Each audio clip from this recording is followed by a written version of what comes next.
ga wuri ga waina sansanin manazarta aikili na Hausa TV kar a bar ku a baya.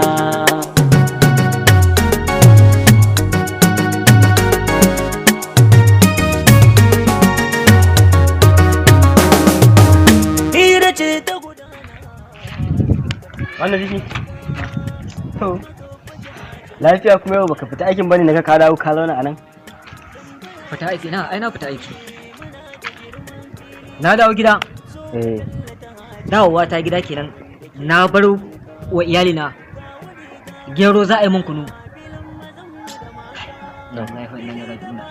Wai ashe yarinya nan bata iya kunu ba. La ilaha illallah. Kunu kuma nan wai kunu wai bata iya kunu ba. Kace an hadu. Kai, haduwa ba. Kanki. Ai babu wanda ya cuce ni. Babu wanda ya cuce ni. Ka gani nan cike wanda ka ga nayi anan? To da mun shi nake jira na sunan hanyar sa ce. Babu wanda ya cuce ni irin kilishi. Kilishi shi ya cuce ni. Kawai wai dan bosho mai gidana ne. Lalle ta kula sai na aure gidan bosho. Ya bani banzan shawara gashi na aure gidan bosho ashe bata iya kunu ba. Gaskiya akwai matsala. Kunu fa kunu. Ha. Ai kilishi ya cuce ni. Yau na ya ɓaci. Buhu guda na so na gero. A abinci ba abin da nake so. Irin in ga na dawo gida na samu kunu. Amma wai a ce kunu wai mace baki iya ba. Kai. Da sake. A lallai akwai matsala. Wai da sake. Kunu ne Allah ya tuba. Dan ni yanzu kawai na gama nazari ma gaba ɗaya kaf matan cikin gari kaf babu wanda ta iya kunu. Akwai mana. A yanzu haka kawai na yanke wa kaina shawara kwandon kuma kauye can in je in samu yarinya daidai wadda ta iya kunu. Akan kunun zaka ƙara aure? Kunu? To ai duk wanda ya ce baya son kunu to bai muri rayuwa ba. A lallai ban ga laifin kunu ba. Kunu? Ai kunu yayi. Baga ko azumi muke yi musulmi dai yau ne da azumi me yake fara kawo ma? Wallahi ka sha kunu. Sai fa ka sha kunu. Ka sha kunun nan baji za ka yi gaba ɗaya garin yana sama yana ƙasa. Ai haɗuwa ta da kilishi sai ji babu daɗi. Ba a gidan bosho ba. Ba bosho ba. Ai takardar a bakar takardar zan zana mata. Ai kilishi naka ne mutumi. To in ya san bata iya kunu ba a gidan boshan ya za ya ce yanzu kunu na aure ta. Kunu dai Allah ya tuba ba sai ka je ka dinga siyowa. An siyowa? In aje buhun gyaran nawa guda? Ha ba. Kai ma ashe ma kai ma dai ban taba sanin kai ma shawaragi bane sai yau.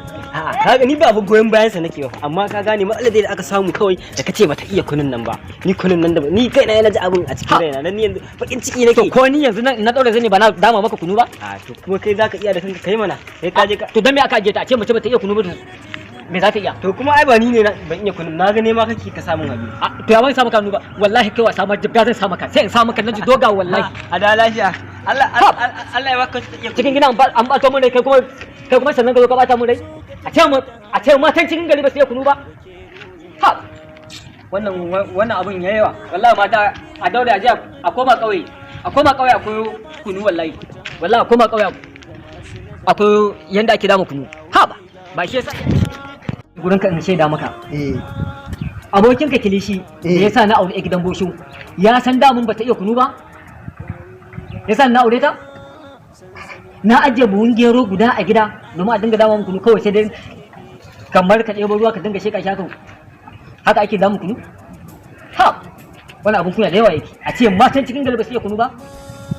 Ai malam Nazifi ni yanzu ban san ma me dan ce maka ba yanzu kai akan kunu kake daga hankalinka haka. Baka ga da aka yi magana kunu ba tar duniya ta dauka ba shikenan kan daga hankali na. To amma dai me to buhun gero da na so na ajiye a cikin gida in yaya da shi in kalle shi ko kuma kwari su ci. To ai irin wannan abin da ya kamata ni shawarar da zan baka guda daya me zai hana yanzu ka dauke ta ku tafi ƙauye ta je ku zauna ko da na sati ɗaya ne tunda kai kana ɗan raka a nan ko ita ta zauna sai su koya mata kunun amma ai kawai ka ce kaza kai ta wannan surutu gaba ɗaya wallahi ni na ɗauka ma wani abin da ya faru abin tashi hankali ne wani abin tashi hankali ne babba yanzu ko azumi kai inda ba ka maka kunu ba kana jin daɗi. Amma abin da nake so dai na Nazifi ka kwantar da hankalinka da za ka ɗauki wannan shawarar da na baka wallahi da Allah duk hankalinka ai shawara na riga na gama yanke ta to me za ka yi yanzu? aure zan karo can wannan ƙauyen zan koma garin su Boshan Eh, in karo wata kuma ƴar uwarsa ya ƙauye ba ƴarsa da take cikin birni ba da bata iya kunu ba. shi ke na ba damuwa. Allah ya rufa asiri. A dai dinga dai haƙuri dai. Hakuri kuma A rika haƙuri dai. hakuri A rika da kunu haƙuri ba dai. tunda bata iya kunu ba a ce matan cikin gari ba Yanzu su iya akan kunu kunu ba. yanzu kai kana wannan Ai ni da suka macen ji ka- cikin gari tunda ai bata abin iya kunu kunya ba. ne irin wannan yanzu mutane in suka ji ka ai tashin hankali ne sai ai maka dariya.